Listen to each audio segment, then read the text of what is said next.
நம் மனை மக்களுக்கும் பெற்றோர்களுக்கும் மற்றார் உறவினருக்கும் அல்லாஹ் தஆலா நீண்ட ஆயுளை தந்து நசீபாக்கி தந்தல்வானாக. அருமையானவர்களே, ஈதுல் ஃபித்ருடைய நமக்கு ஒரு படிப்பினை என்னவென்று சொன்னால், ஒப்பற்ற நாயகம் முஹம்மது ரசூலுல்லாஹி ஸல்லல்லாஹு அலைஹி வஸல்லம் நோன்பினுடைய குறைபாடுகள் அதை குறையை நீக்கும் என்ற அடிப்படையில் தான் சதகத்துல் ஃபித்ர் என்று சொல்லக்கூடிய அந்த தர்மத்தை வெளிப்படுத்தினார்கள் வல்லல் நபி அவர்கள். இது வெளிப்படுத்தியது மாத்திரமல்ல, உறவினர்களை அது சேர்க்கும் என்பதை சொன்னார்கள்.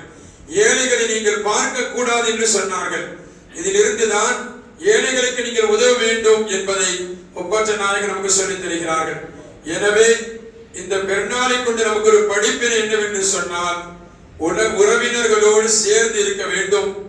உறவினர்களோடு சேர்ந்து வாழ்வதற்குண்டான ஒரு முயற்சி எடுக்க வேண்டும்.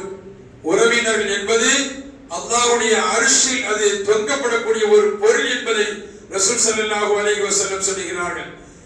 அதாவது அர்-ரஹீம் முஅல்லகுன் பில் அர்ஷி, ரஹீம் என்று சொல்லக்கூடிய அந்த உறவு இருக்கிறது, அது அர்ஷிலே தொங்கிக் கொண்டிருக்கிறது என்று ரசூல் ஸல்லல்லாஹு அலைஹி வஸல்லம் சொல்வார்கள். மன் வஸலனி வஸலஹு அல்லாஹ் வ மன் கதஅனி கதஅஹு அல்லாஹ்.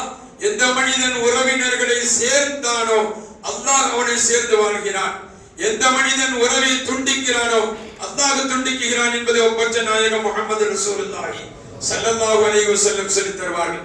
எனவே சங்கமிக்கவர்களே, ஒரு மனிதன் எவ்வளவு வணங்கினாலும் சரி, அந்த வணக்கம் என்பது அல்லாஹ்வுக்கும் அடியானுக்கும் உண்டான ஒரு நெருக்கம் தானே தவிர, அந்த கடமைக்கு கட்டுப்படுவதை தவிர அல்லாமல் ஒரு அடியான் இன்னொரு அடியானை பகைப்பதோ, ஒரு அடியான் இன்னொரு அடியானை விரோதம் கொள்வதோ, ஒரு அடியான் இன்னொரு அடியானை பகைத்து கோபத்தோடு தன்னுடைய இபாதத் செய்வதோ அல்லாஹ் ஏற்றுக்கொள்வது இல்லை என்பதை ரசூல் ஸல்லல்லாஹு அலைஹி வஸல்லம் சொல்கிறார்கள்.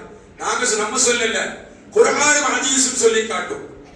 எனவே சங்கமிக்கவர்களே, இந்த பெருநாளை கொண்டு உறவினர்களை சேர்ந்து வாழ்வது ஒரு பாக்கியம். அதனால ரசூல் ஸல்லல்லாஹு அலைஹி வஸல்லம் ஒரே விஷயத்தில் ஒரே வழியில சொன்னாங்க, தொழுக வருகின்ற பொழுது ஒரு பாதையாகவும், தொழுதுட்டு போகும்போது ஒரு வேறு பாதையாகும். வர்றது ஒரு பாதை. ஏங்க, ஒருத்தருக்கு ஒருத்தர் நீங்கள் சந்திக்கும் முகமன் கூறும் ஒரு பாக்கியம் கிடைக்கும். நம்ம ஷரியத் என்ன தெரியுமாங்க? சுப்ஹானல்லாஹ், ஸலாத்துக்கு ஒரு பாக்கியம். முஸாபஹா செய்வதால் பாவம் மன்னிக்கப்படுதுங்க. முஸாபஹா செய்து எந்த மனிதர் கரத்தை எடுக்கிறார்களோ அந்த கரத்தை எடுப்பதற்கு முன்னாடி அல்லாஹ் பாவத்தை மன்னிக்கிறான் என்று ரசூல் ஸல்லல்லாஹு அலைஹி வஸல்லம் சொல்கிறார்கள். எனவே அல்லாஹ் ஜல்ல ஷானஹு நம்முடைய எல்லா பாவங்களையும் மன்னித்து தருவானாக. நாம் வாழும் காலம் எல்லாம் உறவினர்களோடு சேர்ந்து வாழும் பாக்கியத்தை தந்தருவானாக.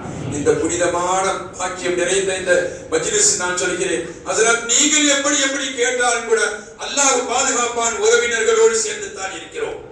எனவே எல்லோரும் உறவினர்களோடு சேர்ந்து இருக்க வேண்டும். சொல்லக்கூடிய சொல்பவர் இருந்தால் இன்ஷா அல்லாஹ் எல்லோரும் இருப்போம். அல்லாஹ் உறவினர்களோடு சேர்ந்து வாழும் பாக்கியத்தை தந்தருவானாக. வஸ்ஸலாமு அலைக்கும் வரஹ்மத்துல்லாஹி.